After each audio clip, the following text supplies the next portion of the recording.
Man, I gotta say, I am super excited about this series and about what God is going to do. As many of you know, my family and I went through a little bit of a trial Christmas week where we had our house burned down and everything we had in it. And it's been such an interesting and an amazing season over this last month or so where God has just done so much in our hearts and our lives and blessed us in so many ways.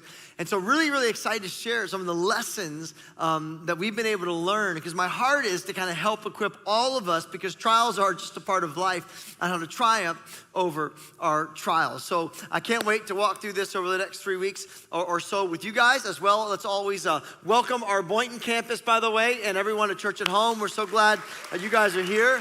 Boynton, I got to be with you guys last week, which was really great. But so have you ever found yourself like reading the Bible and reading the Word of God, and like there's all these beautiful things in it about love and God's wisdom, and it's like that's awesome, this is great. And then all of a sudden, like God says something, Jesus says something, you're like, man, I wish you didn't say that. You know what I'm talking about? It's like all of a sudden Jesus got all this great wisdom and he's so brilliant. And it's like, love your enemies and pray for those that persecute you. No, I don't want that, Lord. I want you to smite my enemies. Not death, but just suffering. But like, you know, I don't want like, but love them and pray for them. That's just, I just wish you hadn't have said that. Or, hey, Jesus tells us, forgive others in the same way that God has forgiven you. And so you look back at your life and go, man, I've kind of messed up a lot. That's a big number there, Lord. I mean, I was thinking 1 or 2 times with apologies and flowers, but like as many times, like 70 times 7. Like, God, I don't want to forgive that much. And there's just certain things in the Bible, you read God's word, and even though, by the way, if you apply them, it's amazing how free you are from bitterness and anger and how healthy your relationships are. I mean, God is brilliant, but you at the same time, you're going, man, I wish you just didn't say that. And I say this because one day, Jesus comes up to his disciples and he just does the same thing to them, and he kind of ruins their day. Because life is going really good for them. I mean, think about it. I mean, he's the Son of God, and he's walking on water, and they're feeding thousands of people and raising dead people. And everywhere they go, there are crowds that are kind of gathering around. He gives them the power to do all these incredible things. And it's like, man, these disciples are like living large. Life is good. God is good. When are you going to take the Roman Empire over, Jesus? Like, they were so excited. And then Jesus kind of blows it.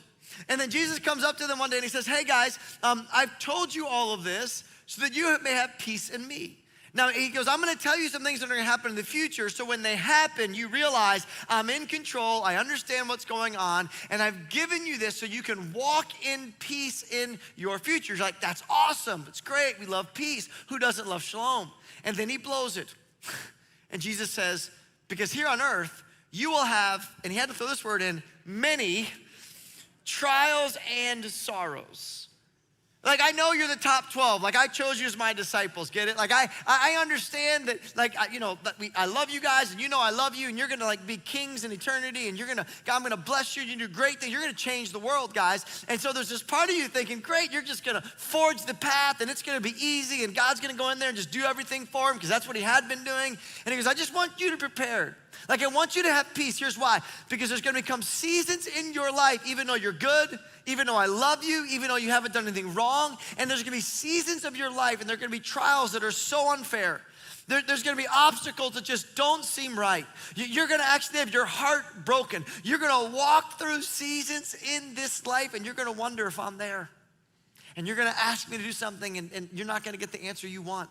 And you're gonna cry out and it's still gonna stay the same. And I just want to prepare you, well, listen to this, in this life, even though you're my top 12, even though you're my disciples, you will have many, not the occasion, but there's gonna be many moments in your life and you're gonna wonder why God and where God, and you're gonna walk through these things in your life. This is the way life lives in a broken world and with a spiritual enemy. This is the way it is. And then Jesus gives them hope at the end. I love what he says. He goes, but hey, take heart because I have overcome the world. And there's the good news, right? Hey, you're gonna walk through trials, but everyone's saying, I'm bigger than anything you will face. Like, there's no mountain in your way that I can't move. There's no obstacle in your path. There's nothing the enemy can do that I'm not greater than and that I cannot redeem. And I just want you to understand this principle, is that I can do all of these things. But listen, in the day, you're still gonna walk through trials. And even though I have the ability to, I'm not going to keep you around them. Even though I love you so much, I'm gonna die for you, I'm still gonna let you walk through these trials. But the good part is, listen, I can redeem it. Like I'm bigger than anything that you face, so therefore you can overcome and not be overcome by the trials of your life. You can have triumph over trials. In fact, don't we love our stories in our culture of people that have triumphed over hardships to accomplish great things?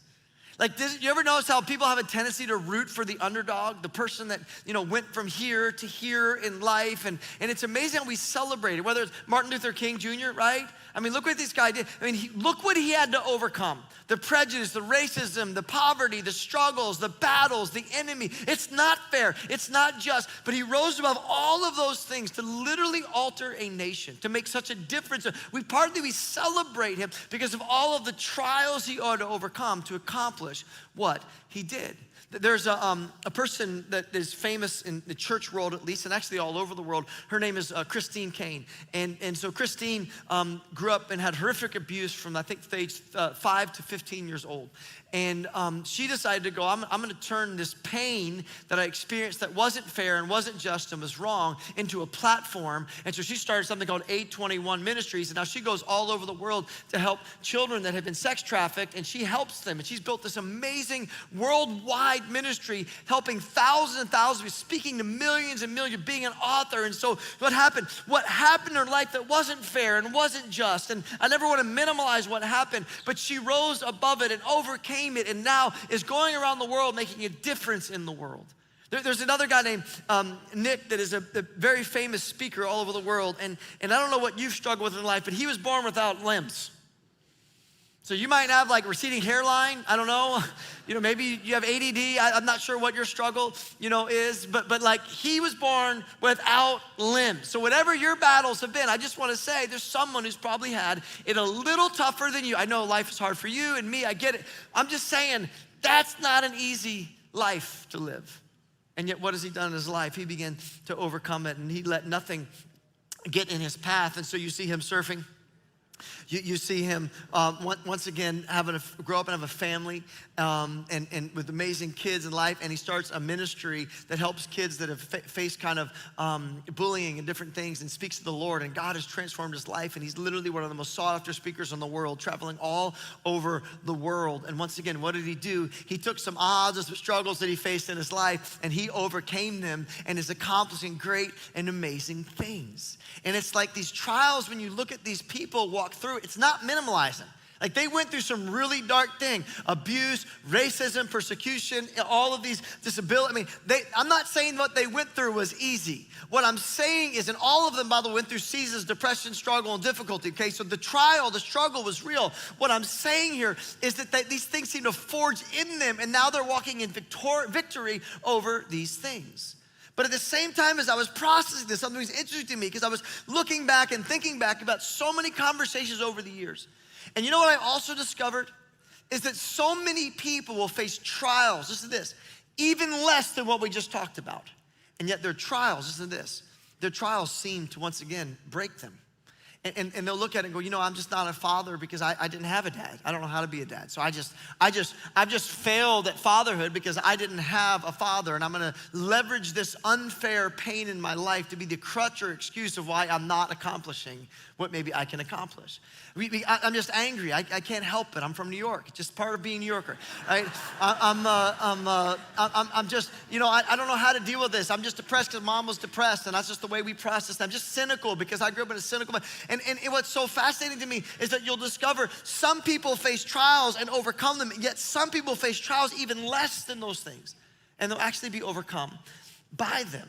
It was actually interesting. My wife and I have a heart for women that faced abuse. And so years ago, we would open up our home one night a week, and we provided them a counselor. Many of these women faced just horrific abuse as kids and as young adults. And so we provided this counselor, and they would come together in a small group, and we do it at our house because we didn't want it to be very private because of what they went through. We didn't want them to feel any type of shame. And so we would go out, and they would come to the house, and they would kind of use the house, and they would get counseling. We'd help them at the church. It was such a beautiful thing. And it was so interesting to me and sad, and not, once again, being really careful not to minimize what they went through, is that some of these people would face what Christine faced, And yet they'd be 30 years later and they can't shop, they can't go out. It's what's happened in their life has literally taken them out, and someone else faces the same thing and they're out on platforms all over the world making a difference. Now I'm not saying that to beat you up and go, oh wow, how have you responded and look what a failure you are. Please don't hear that, because that's not my heart. Of what I would do is make somebody feel guilty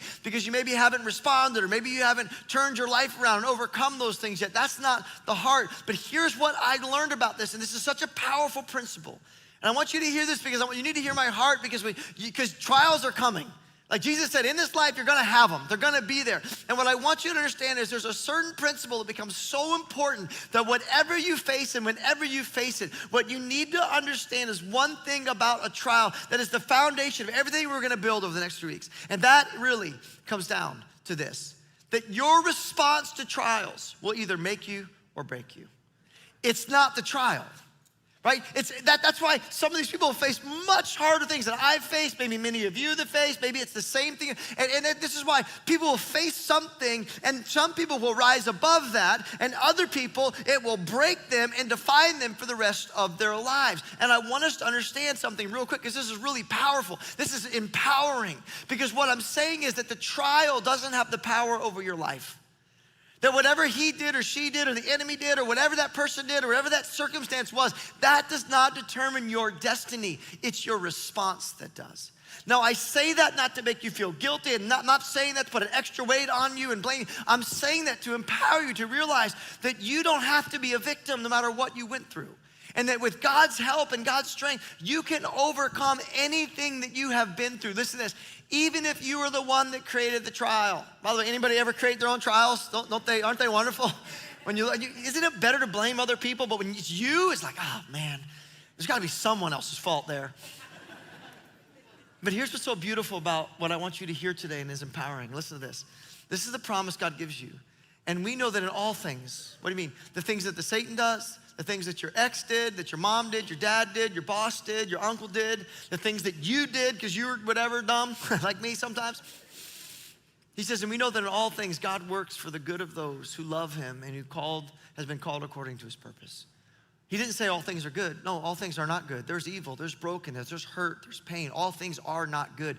What he's saying is no matter what you have faced in your life, that with faith and the power of God and your perseverance and your right response, listen to this, that you can actually take things that were bad and evil and wrong and intended evil, and actually they can produce something good in your life. Here's the promise I want you to see. This is so powerful for you. Listen, I might not be able to control the onset of a trial, but I can control the outcome of a trial.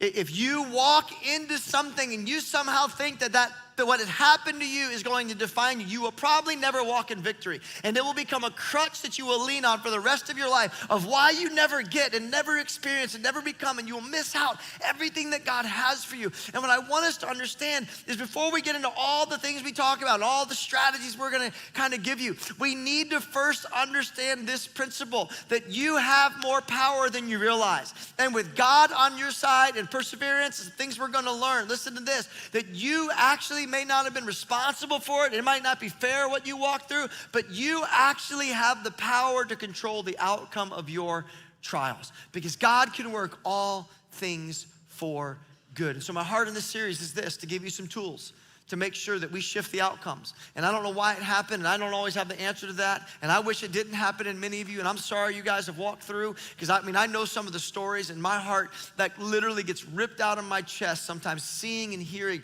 what is going on in people's lives. And I've been through some hurt and pain in my life, and it's part of life, and it's not fun. But what I want you to understand at the end of it is this: you need to realize that you might not have been in control of the onset, but you can control the outcome.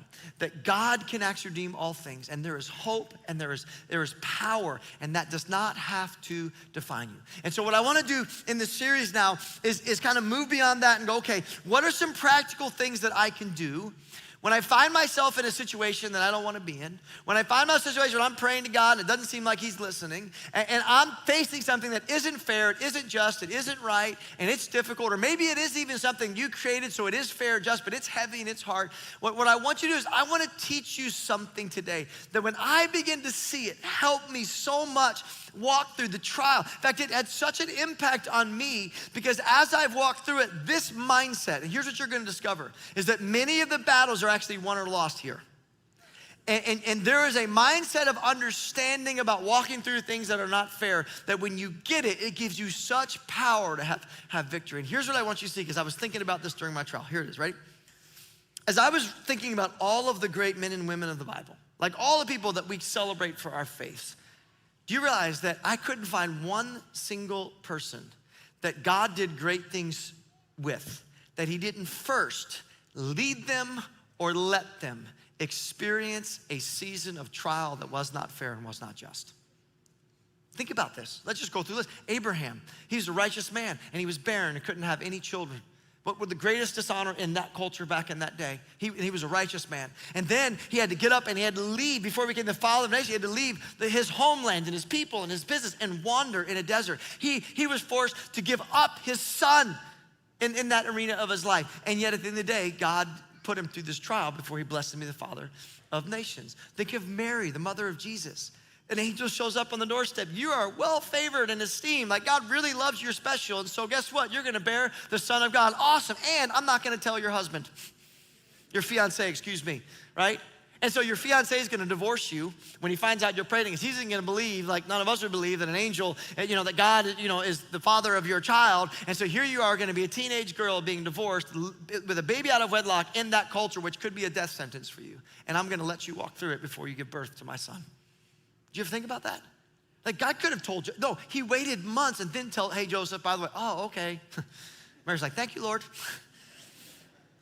Like think of Moses. He gets rejected of his people and accused of murder. He's forced to, he grows up in such a horrible environment that his mother and father, to save his life, have to throw him down a river, and he's adopted into a foreign land and a foreign family, and he has to go through all of that. You go so look at Joseph. He's put in prison for something he was innocent of, all right? He was abused by his brother. He lost his family. He was orphaned. He walked through the season for 17 years. He battled these elements before he became the prince of Egypt. And you could just go on and on and on and on. And there's King David, and before he slays Goliath, and God says, you're a man after my own heart, and he takes him and he anoints him to be the king. But before he puts him on the throne, he's sitting there dodging spears from the king.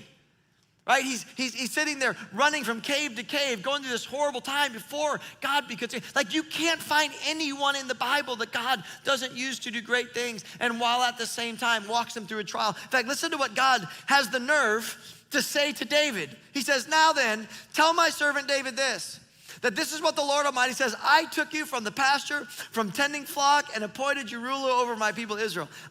Here's the key, have been with you wherever you have gone, and I have cut off all of your enemies from before you. Now I will make your name great like the names of the greatest men on earth. That's great, God.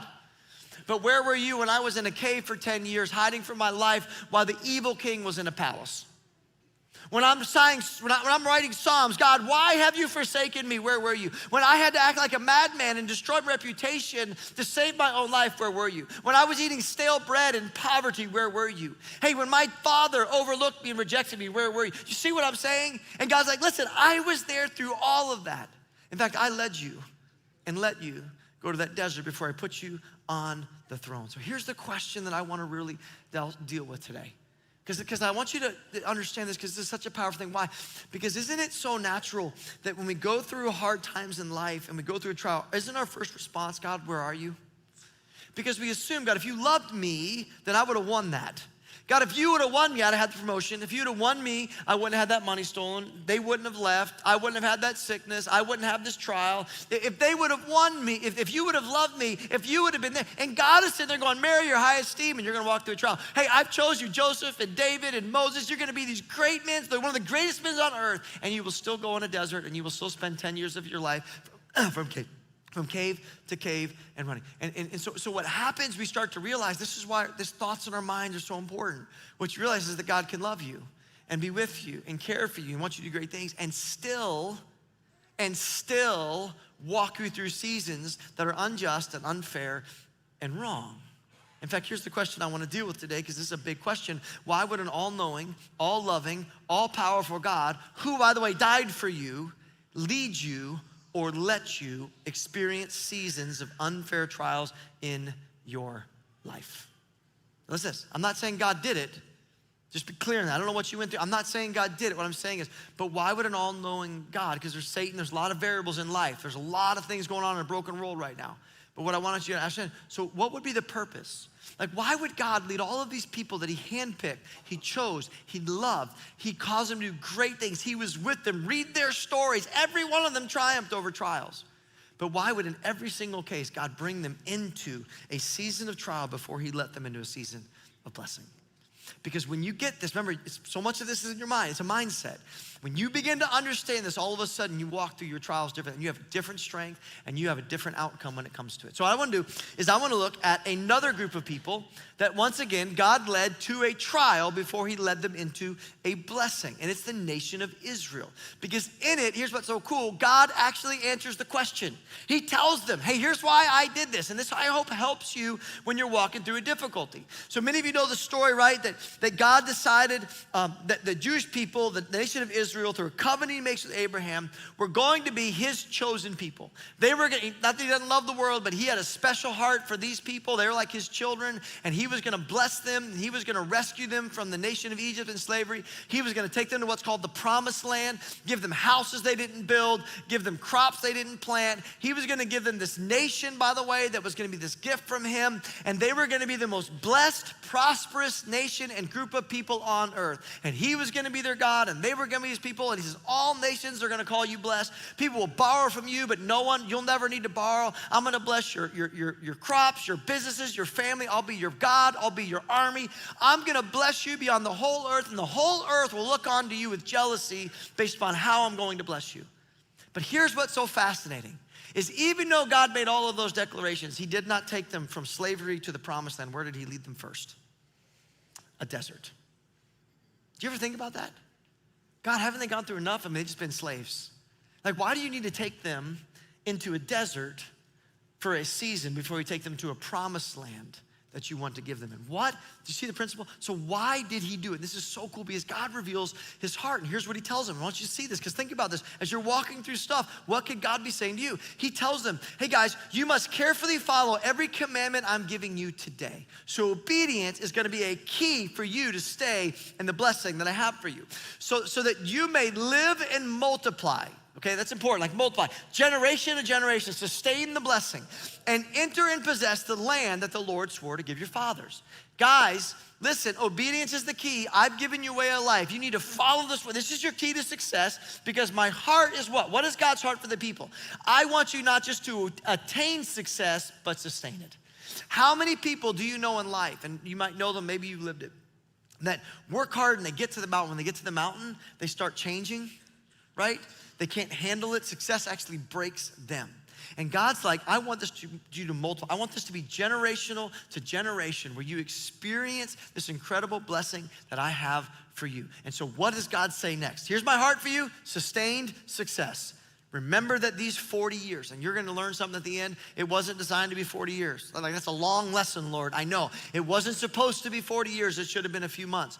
But remember that these 40 years, the Lord your God, say this word with me, he led, wasn't Satan, wasn't the enemy, that God led you all the way into the wilderness so that he might, say this word with me, humble you and test you in order to know what is in your heart, whether or not you would keep his commands. So God says, I actually brought you into this trial because there's something I want to do in your heart through this trial, and I want to humble you before me. We continue. He says, for he humbled you, and in your hunger, he gave you manna. He put you in a tough spot, but then he met your need, which neither you nor your fathers had known, so that you may understand that man does not live on bread alone, but on every word that comes from the mouth of the Lord. This is important. God says, I want to teach you to trust me and know me. So I'm going to put you in a position where you need me, and as you need me, you're going to seek me every night, because in the morning, you can't feed your family.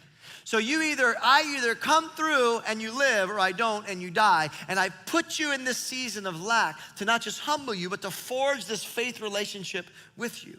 And then he continues this. So you know in your heart that just as a man disciplines his son, why do we do it? We want to teach them a lesson that benefits them in life. So the Lord your God disciplines you. Therefore you shall keep the commandments of the Lord your God, walking in his ways and fearing him. So what you see in this is really, really clear. It's really kind of cool. I want you to think about this when you walk through trials. As God says, I actually led this nation whom I love in the desert before I put them into the promised land for 3 things he says here. He goes, there's 3 things I want to do, and you'll see it: humility, faith, and obedience. He goes, first thing is, let's look at humility. He goes, what I need to produce in you is a humble heart. Now, most of us, it's interesting, is most people, if you ask them, you know what they'll say? Are you humble? Yeah, I'm humble. Why? Because we kind of assume that pride thinks that you are better than other people. Right? And so we go, no, I'm not arrogant, I'm not better. Because I've actually not met too many people that think they're better than other people. That is not a big struggle. But the pride that God is talking about here that he wants to replace with humility is not I'm better than other people. You know what it is? It's that, God, I'm good enough that I don't need you. See, pride that he's talking about, and you'll see him clarify this later in this verse we'll read. That pride is, God, I'm independent of you because, God, I'm good. Like I'm really smart, I'm really sharp. I mean, I know how to live life. I understand relationships and sexuality and money and how to invest. And I know how to eat right and be healthy and do marriage and raise kids. Like I don't need you. I am independent of you, God, because I quite honestly am good. And God's like, hey, I'm gonna bring you in a position where every day you needed me to survive. I'm gonna give you daily bread. Remember what Jesus said to pray that, by the way. I'm gonna give you daily bread, just enough so that you can survive, to teach you that you are not okay without me. You're not enough without me. That you need me. Why? I want to establish in this principle so that when you do get blessed and everything goes well, you never forget. You never believe for a moment that you don't need me. Because God understood that when they were going into this land of blessing, that there would come a day they would not need daily bread. That he would bless them beyond everything in their measure, like he promised to do. And he goes, so I want to build in you right now and establish in you that you need me, so that when you get blessed, you don't think you're independent of me and start to walk away from me, because quite honestly, God, I don't really need you. Look at my bank account, look at my skill set, look at my education, look at everything that I've amassed. I have figured this life out. So church, not that important. Faith, not that important. I am a self-made man, a self-made woman, and God understood that if they ever got this mentality, it would destroy them. And so he goes, you know what I'm gonna do? I'm gonna forge humility in a desert, because you can't do it in the promised land. The second thing he wanted to do with them is he wanted to build their faith. See, one of the things that is required to build faith is you need something. Because if you already have it, you don't need faith. Faith is about this belief that God will, because you need God to step in. And isn't it interesting that, and you see this all the time in church, when everything's going great, do you know where people have a tendency to miss the most? Church. We're fine. But the moment she asks for a divorce, the moment that kid wanders off, you know, people are back. I'm back, God. Okay, I'm right here, Lord. I know I was gone for like 7 years, but now I am here, okay, because I need you. And so now that I need you, Lord, I'm back and I'm proud. So what happens is, this is so amazing. God understood when you wake up every day, and if God doesn't come through and provide you manna and bread, you're going to die. Like there is no food. That you're in the middle of a desert. And so you are highly motivated to what? Build your faith. And not only, what are you doing? What is he doing? So I made you thirsty, God said, but then I gave you water to drink. So what am I doing? You can trust me. See how he's building that? You were hungry, but I gave you bread.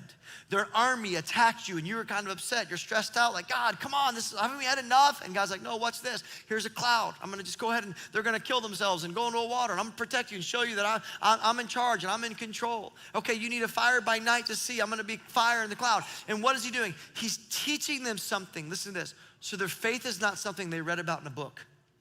It's something they experienced in real life. Because God says what's gonna happen in this season of lack is you're gonna be highly motivated to have this relationship with me because you need me.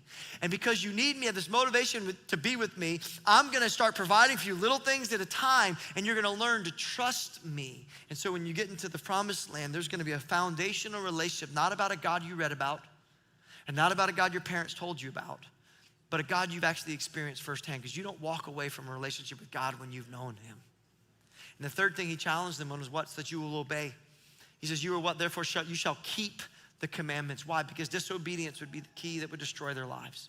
and that God had blessed them in all of these things. But he knew that when they began to follow what culture told them, and they began to follow what's in their heart, well, God, I think this is what's right, and I think this is what's right, little by little, their selfishness, their lust, their greed, their pride, that all of these things, which has destroyed mankind, look at our world, would destroy them. And he knew though, hey, but when you're in a desert and you die if you don't have bread, you're gonna be highly motivated to obey me. Right, like before you have a big deal that goes down at church, what if people are like, man, I came to church today, here's a little check to you, God, just in case, I want your blessing on this deal. There's something in our nature, right, that we make deals, but when we need him, we're like, God, we're extra in for you in this season. And here's what I want you to see, because it was so brilliant with God. And so what did God do? God's like, I didn't lead you in the desert because I didn't love you. I didn't lead you in the desert because I didn't have the ability to take you in.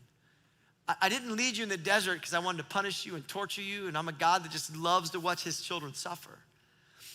I did it because I knew that there were things that the desert trial could forge in you: humility, obedience, and faith, that the promised land of prosperity could not. And so I led you into this land to forge in you the character you would need to sustain success when you step through the trial on the other side of it, and everything was great in your life. In fact, this is what God says. Listen to this, because this is something we need to think about. If you're walking through something, what are some things that God wants to do in you? Because listen to what he says. He goes, for the Lord your God is bringing you into a good land. This is temporary. This is never, it wasn't supposed to be 40 years, by the way. It wasn't supposed to be that long. He goes, but the Lord your God is bringing you a good land, a land of brooks and fountains and springs that flow through the valleys and hills, a land of wheat and barley and vines and fig trees and pomegranates, a land of olive oil and honey, a land where you will eat food without scarcity. You won't need daily bread anymore. You won't wake up in the morning, God, I need you. You won't wake up, God, please feed me. You will have everything you need, and so it will give you the illusion that you don't need God. He said, where you will lack nothing, a land whose rocks are iron, whose hills are ready to be mined of copper. And then listen to what he says. He goes, for when you eat and are satisfied, you are to bless the Lord your God. Don't forget the source. Don't forget what you learned in the desert. That, yeah, you're great and you've done these great things, but where were you without God? He says, bless the Lord your God for the good land that he has given you. Be careful not to forget the Lord your God by failing to keep his commands and ordinance and statutes, which I am giving you today. Otherwise, when you eat and are satisfied, when you build fine houses in which to dwell, and when your herds and flocks grow large, and your silver and gold increase, and all that you have is multiplied, then your heart will become proud. Not better than others, but God, I don't really need you right now, I'm pretty good. And you will forget the Lord and who brought you out of the land of Egypt, out of the land of slavery. God says, I want you to understand something that I know about human nature. Is that human nature, when you get too much and everything begins to happen in your life good, there is this natural sense that happens in us where we think, wow, look at me. Look at the company I built. Look at my leadership. Look at my wisdom, which, listen, I know that's all part of it, right? But God gave you that wisdom. Like, who gave you your mind? Who gave you these opportunities? And so what happens in our lives is then we get so distracted building our own kingdom, we neglect eternal kingdom. We get so focused on our own abilities, and we're so busy, we don't have time for God. I mean, I'm just so busy right now building who can really serve right now? I mean, how can I really do this right now? I mean, I'm just so busy.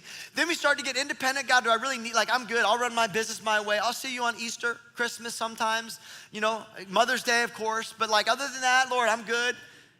I gotta really, my kids, look, they just need a good education, be good at sports. I mean, come on, that's not what really matters right now in life. It's not you. Why? Because right now it feels like we're good. And God says, I understand there's this natural tendency when you get there that people looked at. Then what will happen is you won't be driven to have this relationship. And your children won't know a God personally. They'll know a God that you told them about because they don't even see your relationship with them. And you won't be humble in essence for God because you go, look at what I built. It's hard work. It's this wisdom. It's the right choices that I've made. And obedience becomes, well, you know what, God, your way is old fashioned, and quite honestly, a little bit of compromise. I can treat that person that way. It's no big deal. I can compromise over here and just live with it. I don't really want, because I'm independent, God. And you just stay in your zone, I'll stay in my zone, and we're doing fine.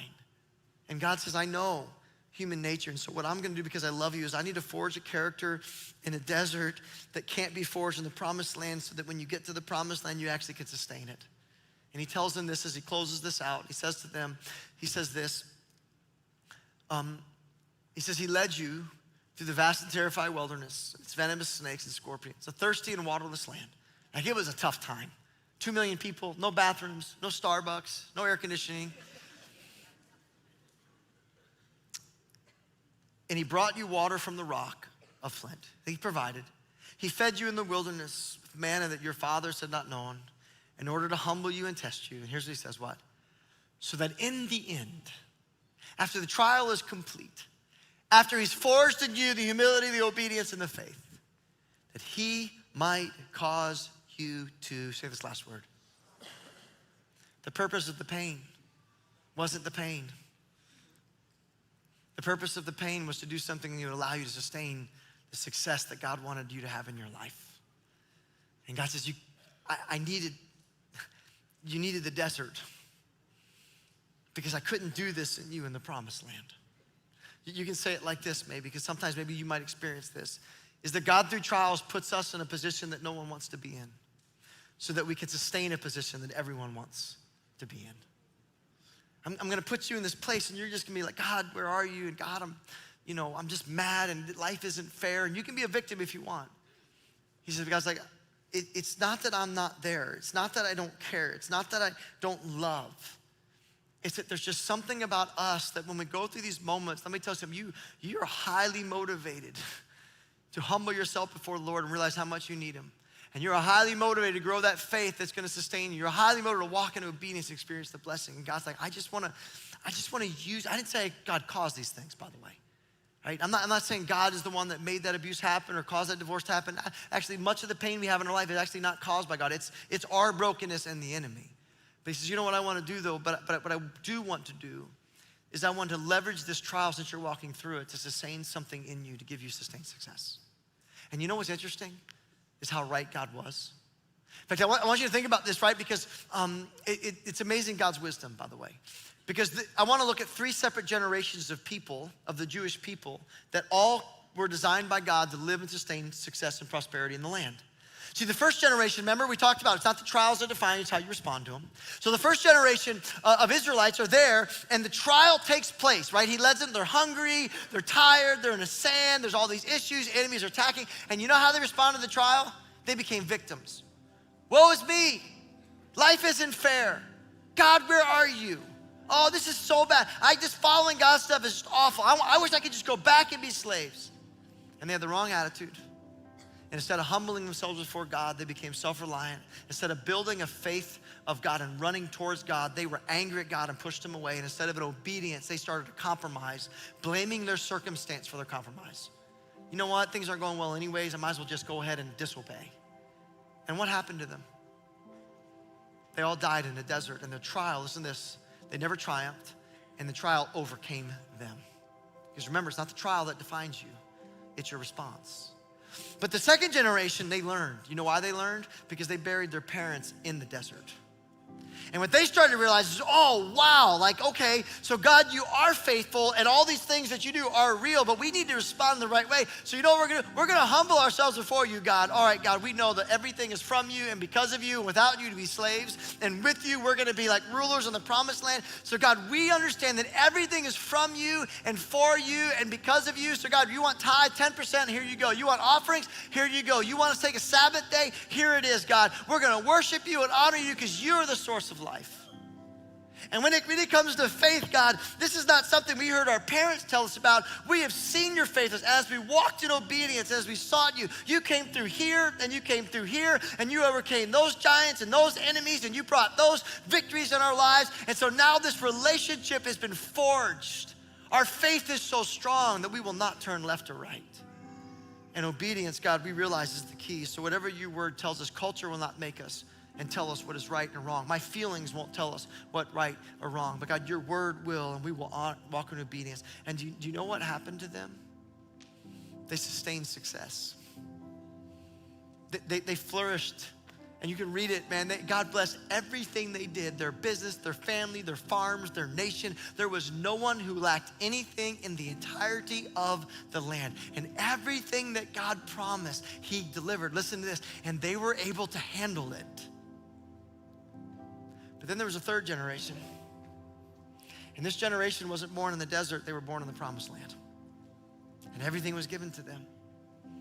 And they grew up and they didn't know what it's like to need. They never understood daily bread. They didn't walk through the trials and difficulties of life. And so after all, look at what we have. Look what my father built. Now it's left me. And look how far I've taken this company. And look how much I own. And look how much I have. And look at these houses that I built. And we don't even need an army because God is for us. We're just living large. Everything's great. And so we're not really humble for the God. I don't really need you, God. So I'm going to start taking you out of my business, out of my life. I'm just going to do things my way. Because I'm good. Everything's good. And faith, does it really that matter? That we'll do some festivals here and there, but really, I don't really need you right now, God. I've got everything. And obedience, you know what, Lord, come on. This whole idea of sexuality you have, that's ancient. That was for them. That's not for us. This whole idea of integrity and being a person of your word, we just compromise here. This is how I treat my neighbor, all those things, Lord. Your word, obeying you, isn't that really important? Look at my life, I'm good. And they were born in the promised land, they died slaves. Here's the thing about the only generation that was able to attain and sustain success were the ones that walked through the desert and responded the right way. Have you ever stopped to think, not that God caused it, but that God's allowing this season of your life because there's things he wants to forge in you. There's a humility that God wants to bring. There's a faith that he wants to build. There's an obedience he wants to draw you back to, and he's leveraging this pain to do this in you, to forge in you, so in the end, it might go well with you. So that through trials, God put us in position no one wants to be so that we can sustain what everyone wants to be. So as we close this week out, here's what I want to challenge you. I know when you're in a trial, here's the first thing that every one of us pray. God, get me out of the trial. Anybody? I'll be honest, every time. I should be mature, but now it's every time. First prayer, God, get me out of the trial. But have you ever stopped to think that we should maybe shift that prayer or add to that prayer? Because we're going to pray that prayer. What if we also prayed, God, get me out of the trial, but what if the next prayer was this? God, what do you need to get out of me in this trial? Like I'm not saying you caused it. I'm not saying I like it and I wish it was over and I want it over really quick, but I'm just saying, God, what is it you need to get out of me? Like what is, like I'm in it. Like I don't want to be in it, but I'm here. So why not let you do what you need to do in me so I can get to the other side and sustain the success and the prosperity and the blessing that you have for me? Like remember Israel, 40 years? Do you understand that those people walked through a trial that should have been a few months? And because they didn't respond the right way, that trial that was supposed to forge in them, but they didn't let it forge it in them, went from a few months to 40 years, and then they failed. And so I'm just telling, so now I walk through trials. I'm like, okay, God, tell me quick, I want to learn. All right, because probably the way I'm getting out of this is actually let you get out of me what you need to get. And I remember sitting there at my next door neighbor's house, watching my house burn down, watching my uninsured house burn down with everything we have in it, watching someone that before that was completely independent, needed nothing from no one. All of a sudden, I was in a very humble place. All right, God, my whole life just changed. It's not just about a house. I know people are like, oh, it's just a house. Yeah, it's just a house. Yeah, but when it's not insured, it's everything you have over 50 years of your life. It's not just a house. It's your assets. It's your future. It's your it's all these things. And it's very easy to go from I'm independent to God, I kind of need you now. And that faith, Lord, okay, here's the thing that I learned. Okay, God, here's what I know. God, I know you're faithful and I don't understand this and I wish it didn't happen. But here I am and here's what I know. God, I know that my faith is not gonna walk out of this the same as I walked into it. And I'm gonna have a stronger faith than many people ever will because I'm gonna walk through a fire that many people won't. And I'm gonna have those moments in my life that are painful and brutal. I was there last night in that backyard, just how much I want to walk in my own house. And again, so trials, it stinks, it's not easy. But you know what's happening is God is being faithful and providing little by little and things are taking place. What is happening? A faith that is so real is being forged. And it's a faith that's gonna be the foundation of whatever God wants to do in me. And I pray it's a generational faith that my kids are blessed as a result of it. And obedience, come on, when you need God like this, it's a lot easier to be on your knees and to walk in obedience. So here's my challenge to you. If you have to walk through it, like, why not? move from, I'm a victim, where are you? Life isn't fair, woe is me, God doesn't love me. We look at all the stories where you know he loves and they went through it. And why not just move that perspective? Remember, the battle's here. Okay, God, I don't want it. I wish it wasn't there. I'm gonna, a little side note here, I wanna let you know I'm angry about it, but, okay, God, where do I need you, what do you need to get out of me? What's the humility? What's the faith? What's the obedience? Here's why. Because at the end of it, I just tell you something at the end of it, listen to this. God will do incredible things in you. And you will step, I'm telling you, a year from now, whatever it's been, I'll walk out of this trial. We'll be in our new house some point, and I'll be broke, but other than that, it's gonna be great.